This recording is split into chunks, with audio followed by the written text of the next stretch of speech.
संस्कृत में चतुर्थी विभक्ति के प्रकरण में ये वर्ड है नमः, स्वस्ति, स्वाहा, स्वधा, अलम, वसट के युग में चतुर्थी विभक्ति लगती है। ये नमः शब्द है, ये नमः का अर्थ होता है नमः, नमस्कार, प्रणाम। नमः का अर्थ होता है नमस्कार या प्रणाम। तो नमः से आप नमः शब्द से जिसको प्रणाम कीजिए उसमें ऐसे मत कीजिए। नमः शब्द से जिसको प्रणाम कीजिए उसमें चतुर्थी लगा कर प्रणाम कीजिए, तब प्रणाम का सार्थक होगा।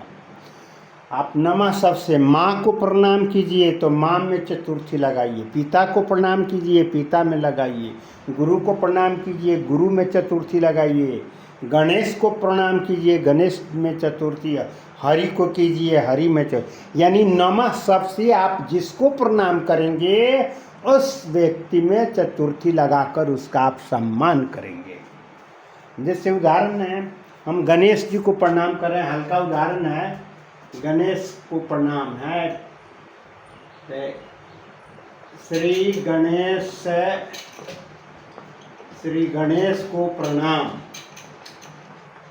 तो यहाँ पर गणेश को हम प्रणाम कर रहे हैं तो हम गणेश में चतुर्थी विभक्ति, बालक का चतुर्थी एक वचन बालकाय होता है, तो गणेश का चतुर्थी गणेशाय, गणेशाय प्रणाम का नमः, गणेशाय नमः। शिव को नमस्कार है शिवाय नमः, मोहन को नमस्कार है मोहनाय नमः, पिता को नमस्कार है जनकाय नमः या पित्रे नमः, माता को नमस्कार है मात्रे नमः। यानी नमः से जिसको प्रणाम कीजिए उसमें चतुर्थी लगाइएगा। लेकिन याद रखिएगा, जब क्रिया नमस्करोति क्रिया आ जाए ऐसा दिया हो जाए नमस्करोति, अब नमस्करोति क्रिया आ जाए, इस क्रिया से जिसको प्रणाम कीजिएगा तो द्वितीय विभक्ति लगाइएगा,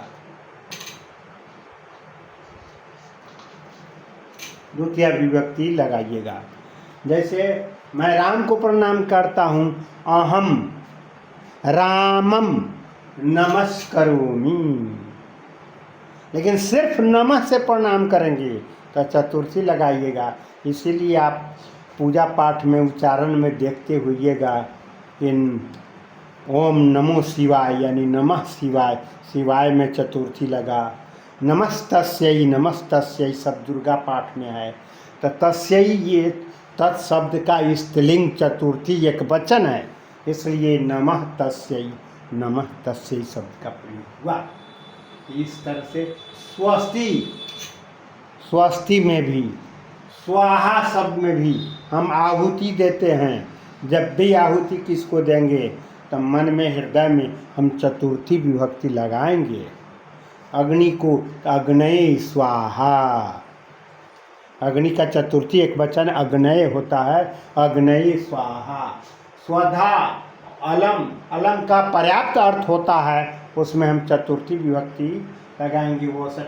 वसट शब्द आएगा उसमें भी हम चतुर्थी विभक्ति लगाएंगे। अलम का हम अगले क्लास में जो है ना हम देंगे। अलम को दो अलम है, दोनों अलम का अंतर अगले क्लास में हम बताएंगे। धन्यवाद।